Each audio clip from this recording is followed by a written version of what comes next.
Vamos a entrar a discutir de política porque aún sigue turbio el panorama respecto a lo que va a ocurrir con los proyectos de ley presentados por el Ejecutivo y por los que hizo cuestión de confianza. La confianza se le dio.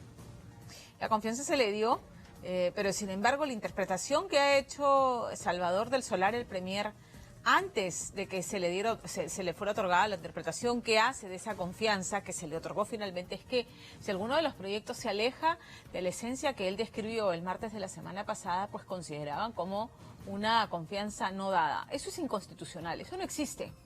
Y el premier Salvador del Solar lo sabe. De hecho, también el planteamiento de la cuestión de confianza lindaba con lo inconstitucional y abogados expertos en el tema lo señalaron. No se le puede poner plazos y acotar los temas y pretender hacer una reforma constitucional como se me da la gana a mí, cuando las leyes emanan del legislativo. El Ejecutivo puede proponer, pero estas entran en un debate para ser enriquecidas, para ser analizadas, y luego la palabra final la tiene el Parlamento. Y ya Rosa Bartra, presidenta de la Comisión de Constitución, ha adelantado lo que se viene y ha dicho: el compromiso de respetar la esencia de la reforma no existe constitucionalmente. ¿Qué va a pasar entonces con estos proyectos?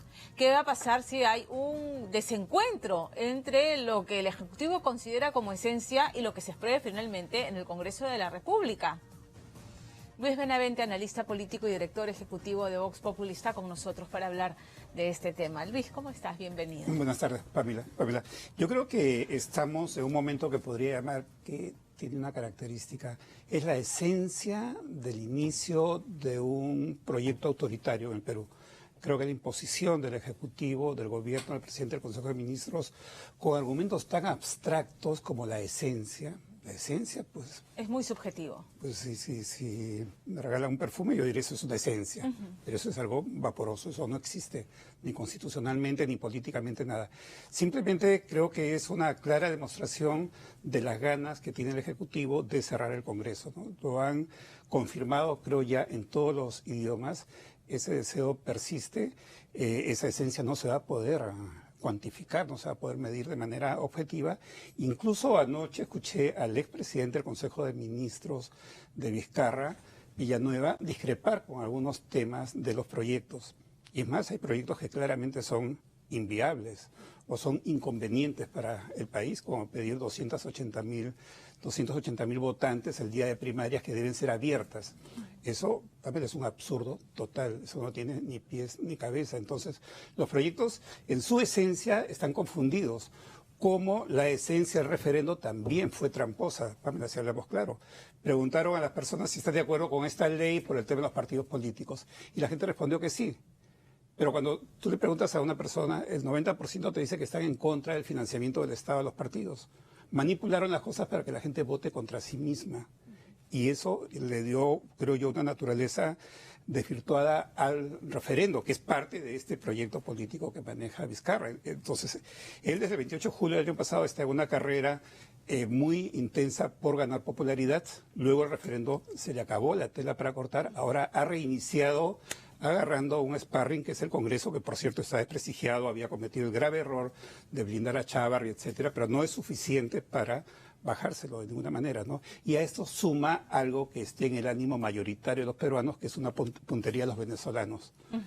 Tema con el cual no se actuó en su momento, pero que ahora es muy oportuno para dar ese respaldo social que esperaría el presidente, o sea, encuestas, ese respaldo social que esperaría el presidente para cerrar el Congreso y tener 80-90% de aprobación, porque la gente odia el Congreso, porque el Congreso se lo ganó, además. ¿Están trabajando en una encuesta en ese sentido, de valorar qué tanto puede haber subido la gestión presidencial luego de la cuestión de confianza y este anuncio sobre las visas el requisito de la visa para los venezolanos? No, nosotros no, pero digamos, hay varias encuestadoras que han estado trabajando, que han mostrado la caída del presidente después del referendo, que ha sido sostenida, pero que ha sido para abajo. Tú como hombre de análisis de tendencias, ¿crees que estas dos acciones van a sumarle puntos a la aprobación del presidente Vizcarra? Definitivamente, y una buena cantidad de puntos, ¿no? Porque son dos puntos que sintonizan con los deseos políticos, con las expectativas de una gran mayoría de ciudadanos, ¿no? Es una forma de hacer populismo. en resumen, ¿tú crees que la intención al final es decir, bueno, no me respetaste la esencia, por lo tanto doy la confianza como no dada? No es constitucional, no existe esa figura.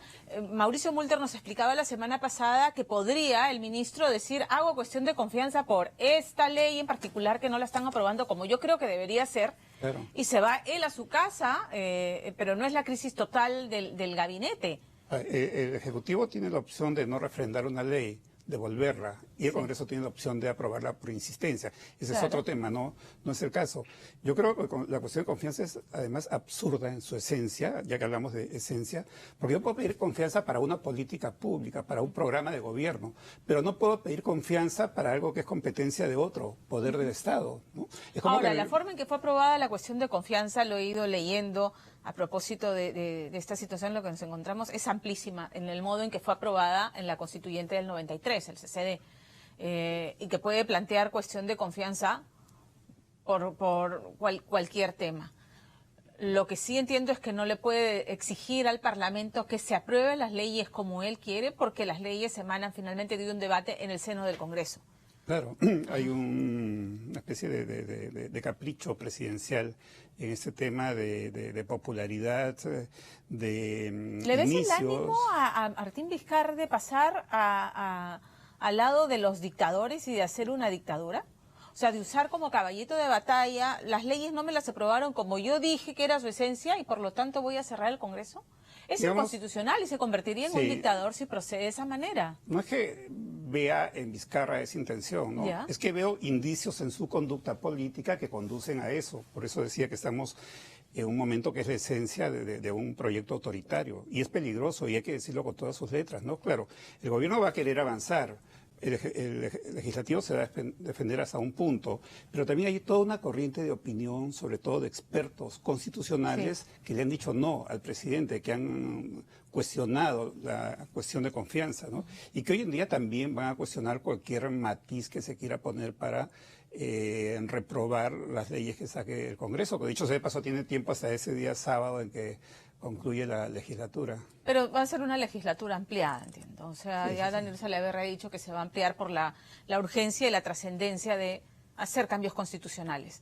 O sea, al margen de si están bien o no planteados los proyectos en particular, que de eso vamos a hablar. Ahora, ¿tiene el músculo político Martín Vizcarra para cristalizar un proyecto así? Si se está encaminando a eso y si todos los pasos que está dando conducen a me estás entorpeciendo y voy a cerrar el Congreso, ¿tiene el músculo político para hacerlo? Digamos, lo que tiene es condiciones, tiene condiciones a su favor, tiene un Congreso debilitado, desprestigiado, tiene muchos congresistas que están cuestionados o ya están en la cárcel, qué sé yo, tiene la opinión pública a su favor porque ahora va a subir, con este sparring que se ha agarrado del Congreso y de los venezolanos, va a subir unos 10, 15 puntos definitivamente. ¿Tanto así? ¿Tu estimación es esa? ¿Que 10, 15 puntos puede ser? Sí, va a subir bastante porque se está enfrentando muy fuertemente al Congreso y la gran mayoría de peruanos odia al Congreso. El Congreso hace unos 3, 4 años le quitó el último lugar al Poder Judicial, increíble. Popularidad negativa, digámoslo así, ¿no? Sí. Entonces, y por otro lado también hay un ánimo nacional muy negativo contra los venezolanos. Yo no creo que tanto por la criminalidad, sino más que nada porque mucha gente siente que se le está quitando empleo, ¿no?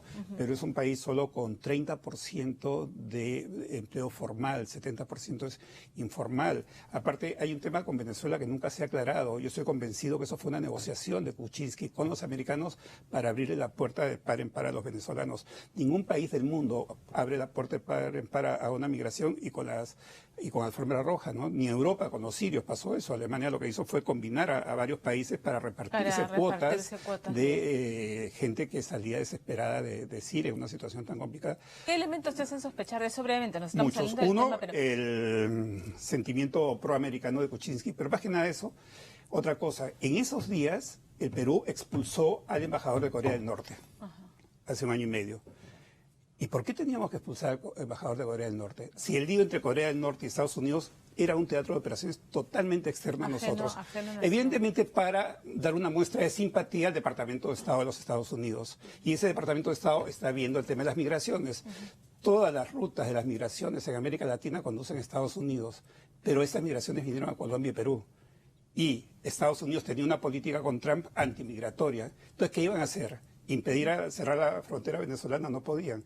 Buscar otros destinos para para los venezolanos, ¿no? Y yo creo que eso fue responsabilidad del presidente Kuczynski. Ok, volviendo al tema de Vizcarra, coincido contigo en que, y lo he dicho en la introducción, las formas en que está actuando no tienen asidero constitucional. La forma en que planteó la cuestión de confianza, luego como que morigeraron el discurso, lo hizo Salvador Solari en su exposición al Congreso, pero la insistencia en que se respete la esencia si no da la cuestión de confianza es inconstitucional.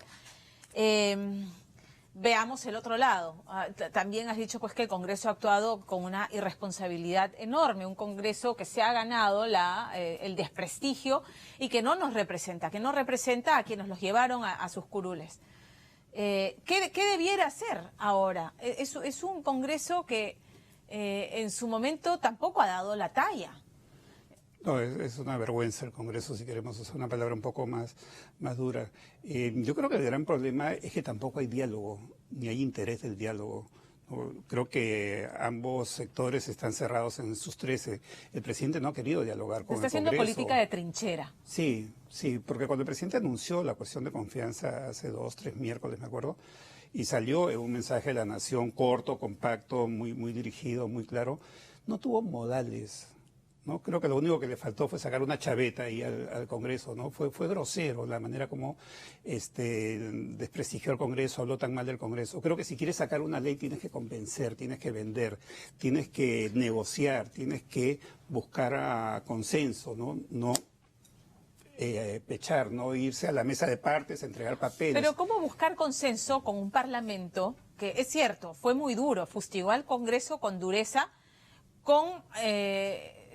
y sin faltar a la verdad, porque ya lo hemos dicho aquí, este es un Congreso que ha hecho todos los méritos posibles para ganarse esas calificaciones, ¿verdad? Ok, un Congreso blindador, un Congreso obstruccionista, un Congreso que parece más tratando de proteger sus intereses particulares. Muy bien, pero, a ver, vamos, este Congreso tampoco ha mostrado disposición de llegar a un punto de encuentro, y la gota que rebalsó el vaso, lo ha dicho Salvador del Solar y el presidente también: te mando mi proyecto de reforma sobre el tema de la inmunidad parlamentaria y me lo encarpetas en 3 horas. Claro, había un tema con la inmunidad, ¿no? Sin embargo, el presidente logró que el Congreso al final esté de acuerdo con que no haya reelección de congresistas, que el Congreso vaya contra sí mismo, y logró que no haya un Congreso de 2 cámaras, lo cual hubiera sido muy bueno para el país. Yo sé que es un tema discutible, ¿no? Sí, yo encuentro que es un error no permitir la reelección, por ejemplo. Claro, pero cuando el Congreso está de acuerdo con eso, pero el Congreso no es un triunfo o sea, el presidente lo plantea, pero es el sentir de la gente que fuimos a votar y votamos de determinada manera, ¿no? Sí, no, además sabemos que los que se reeligen son no más del 15%, ¿no? Así Uno es. de cada 6, de cada 7. Pero bueno, el y hecho no es se que aprobó la bicameralidad porque este mismo Congreso metió el tema de la cuestión de confianza de contrabando. Claro. Ha habido ahí cosas complicadas, ¿no? Pero sin embargo, yo creo que cuando se quiere diálogo, cuando hay voluntad política, se logra. Salaverry es un tipo que puede ser muy discutible, pero yo lo he visto con muchas ganas de dialogar, con una actitud bastante favorable en varios momentos. En las distintas bancadas hay congresistas con ganas de diálogo, ¿no? Yo creo que, claro, hay voceros, hay junta de voceros, hay representantes de los distintos partidos, las distintas bancadas, hay mucha atomización, ¿no? Porque Fuerza Popular tiene 53, pero hay 10 bancadas que tienen entre 5 y 10 congresistas. En todas esas bancadas yo creo que hubiera habido opción de diálogo, ¿no? Si es que se buscaba el diálogo, por un lado, pero por otro lado, de parte del Congreso tampoco ha habido esas ganas de dialogar, ¿no? Sobre todo de parte de la bancada de Fuerza Popular, que se ha enfrentado bastante. Entonces, ¿estamos entrampados? Estamos entrampados, estamos un diálogo de sordos, estamos con la opción de que salgan las leyes y que al presidente le guste. O sea, aparentemente todo me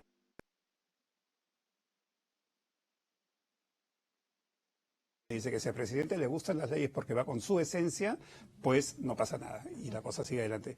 Y si el presidente dice eso no va con mi esencia, pues cierro el Congreso. Esa es la situación como para una novela de García Márquez, ¿no? Ciertamente, y estas declaraciones de Rosa Bartra, respetar la esencia de la reforma no existe constitucionalmente, o sea, estamos en un limbo, todo depende de qué emane de estas discusiones en el Congreso. En la inmunidad parlamentaria he dicho, ¿por qué no? ¿Por qué va a ser el Poder Judicial? Además, ¿por qué el Poder Judicial, una entidad tan cuestionada, número uno, y número dos, que termina viendo los casos de los congresistas a los que se les solicita el levantamiento de inmunidad, va a tener la potestad de hacerlo. También está sujeto Sí. a un manejo político ese tema. El Poder Judicial ahí sería un gato de despensero, Sí, ¿no? Cuidando claro. la despensa, ¿no? Pero sin embargo habría bastante confianza, me parece, en el Tribunal Constitucional. Que es una que alternativa que se ha institución planteado. más seria, que no ha tenido controversias importantes en todos los años que lleva, tal vez unos 20 años en el país, que ha cumplido un rol importante en momentos clave. Yo creo que podríamos pensar en el Tribunal Constitucional. Sí. Definitivamente el Poder Judicial no inspira ninguna confianza, más aún después de ver todo, o de escuchar todos estos audios, ¿no? Exacto. Simplemente me queda la pregunta, ¿cuántos Inostrosas más hay en el Poder Judicial? Sospecho que muchos, no creo que se hayan acabado, que se hayan extinguido.